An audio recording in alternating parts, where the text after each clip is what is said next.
കൊടുങ്ങല്ലൂർ അഴീക്കോട് നിന്ന് മത്സ്യബന്ധനത്തിന് പോയി കാണാതായ വള്ളങ്ങൾ തിരിച്ചെത്തി. ഇന്നലെ രാത്രി മത്സ്യബന്ധനത്തിനിറങ്ങിയ 3 ഫൈബർ വള്ളങ്ങളാണ് മണിക്കൂറുകൾക്ക് ശേഷം തിരിച്ചെത്തിയത്. നവാസ് ചേരുന്നു വിവരങ്ങളുമായി. ഇന്ന് രാവിലെ 5 മണിയോട് കൂടിയാണ് തീരത്ത് ആശങ്ക പരത്തിക്കൊണ്ടുള്ള ഈ വാർത്ത വന്നത്.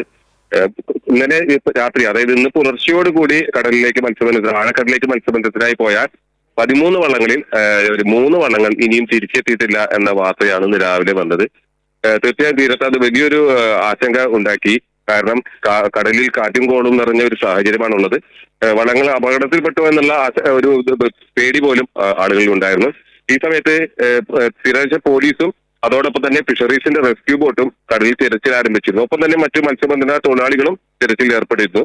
ഏതാനും മണിക്കൂറുകൾക്ക് ശേഷമാണ് തിരയിലാകപ്പെട്ട് കടലിലേക്ക് വരാൻ പറ്റാത്ത സാഹചര്യത്തിൽ 3 ഫൈബർ വള്ളങ്ങളെ കണ്ടെത്തിയത്.